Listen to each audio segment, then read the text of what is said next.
Okay, this is my latest update. Now, something interesting happened last week.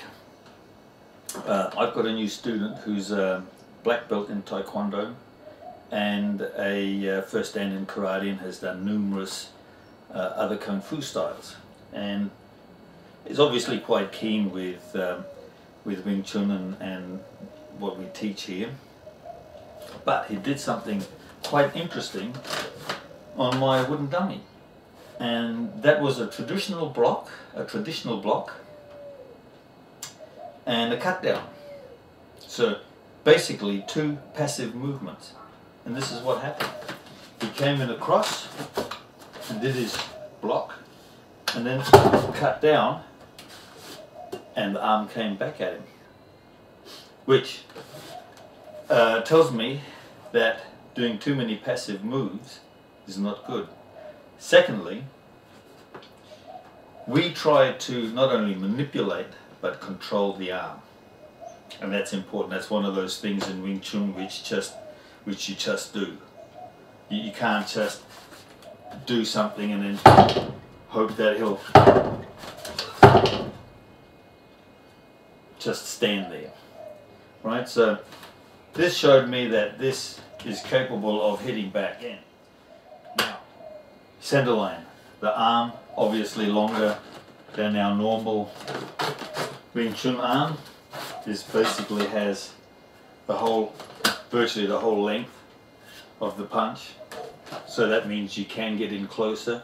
This means this is more realistic if he wants to push you around. So the first one was just punching, getting that off the center line. Right. Again, importantly is your structure, your pivoting, your facing, center line concepts. All these things are always in place. There's never a concept missing another concept. Again, your elbow force being in. Now, from the next step was the punch and the cut down. And again, with the cutting down on the center line, getting this off the center line, the angle of the arm, making sure that you link or you lock your elbow, not using muscular force. It's actually all quite loose, especially the bicep, this being more a tricep exercise more than anything else. Considering that the bicep is just a pulling muscle, the tricep is the pushing. This is the one which we need when we're doing certain techniques. So from here it was the punch, cutting down, and the punch. Not coming over the top, not punching across, punching, riding this punch, cutting down, and again with the same force as you're cutting down, hitting in. From here we did the simple punch, cut down, and keeping our arms on his.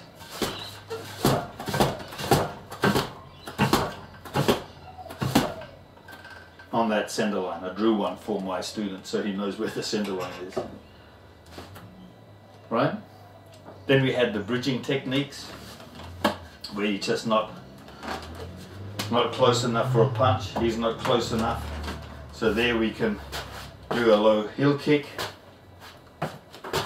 and then come in with a parrying punch.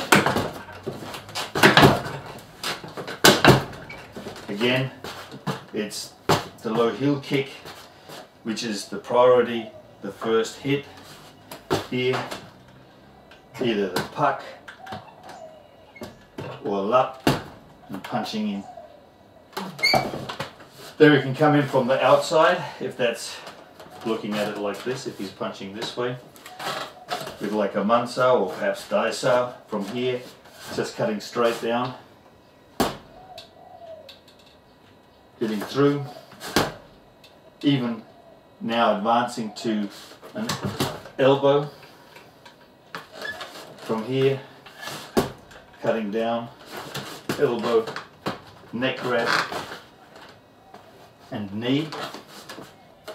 So you can build on. What I don't like to do is do this sort of thing, punch, punch, and then do this ridiculous windmilling. You'd be lucky to get 2 punches in at the end of the day, but you can, and it does really sort of shave the skin off, has that chit sour type effect. So you have this even from here to try and punch through, but his punch being stronger than just a simple cutting in, bringing that down, just the same on this side, and going straight down, even punching in, cutting down, and then punching straight back. Also, like I said, with bridging techniques, because that arm is a bit longer, you can still have this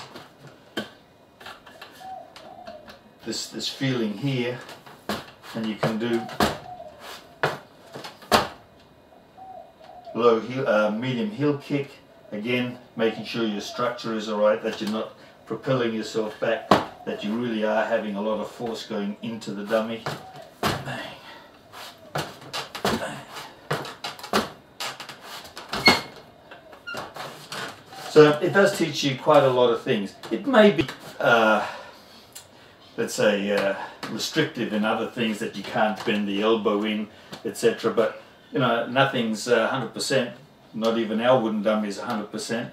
But this one just gives you that great feeling of resistance coming in, even with a low bong saw. But you still latch on. You still have this little sticking hand effect on it. You just don't let go. Just don't let it slip up. And that's all open for you. Even to the extent of, let's say, if he's coming, let's say this is the outside hand, he's coming in this way. And you do come in and you turn in, and he wants to now come in with his number 2 punch. Even then, you just ignore it. Your main priority is that first hit, and then hitting in. So whatever he does, it's just not going to, it's just, the distance is just far too close. And this does give you this feeling of distance, because you can hit in, has this little bit of give. That's about it really. You can do below, perhaps even coming in for just that chitsa if you want to really punish those arms. Like I said, there's a lot of things you can do. Like I said, you can come in with neck locks. You can come in on the inside. You can either use one of our Wing Chun hooks, or you can come in with a straight punch on the inside. Just teaches you leg work, making sure that you have your structure proper. You're not just moving around, but you really do have a forward force, a snappy force of moving. Teaches you perhaps not to overdo the puck, so you're knocking your own arm out. At the end of the day, with this technique, it's just stepping towards the side, towards him, and just realigning that punch, coming in with yours on the inside. You just slip straight in, and from there come in with the second one. So you have quite a number of techniques you can use, and even from there now, after, because you've controlled his arm, you can just slip into a neck lock, try and pull him back. So you can do quite a number of things. Basically,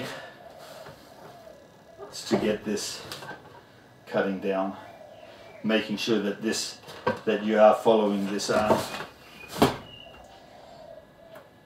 teaching you proper structure, not leaning forward, not having a bad center point, that you're keeping straight, that you are, when you are pivoting, that you're utilizing the pivot in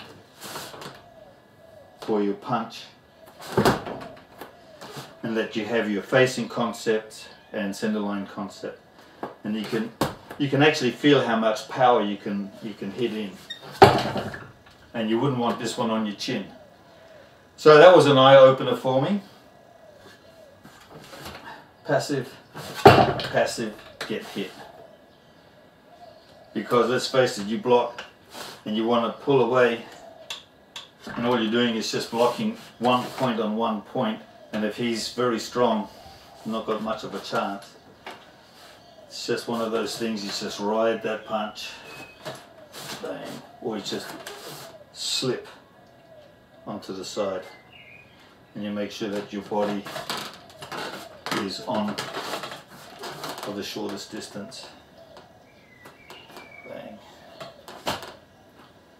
Yeah, do a nice chin lock from here. Okay, that was it. Thank you very much. Give me a lot of feedback, good or bad.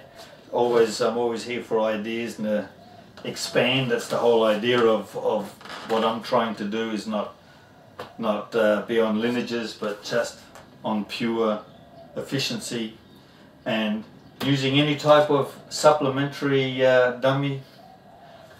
If I could get one with a movable elbow, wow, that'd be great. So it's just one of those things. You can lap and cut down at the same time, cutting across, utilizing that elbow, downward strike, perhaps even an upward strike if you don't hit your elbow on that. So yeah, it's a lot of fun. I'm on this every day. You know, it's just bashing into it. It's just good stuff. And even to the extent I've already put two of those bands on there, and just this exercise of cutting down, making sure that you're keeping the structure. You're not just using that forearm.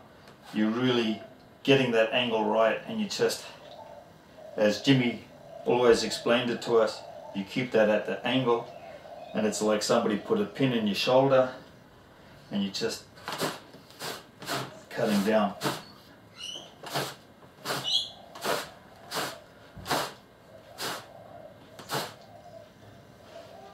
And that has a lot of power, and this really trains it and enhances the power. Okay, thank you once again.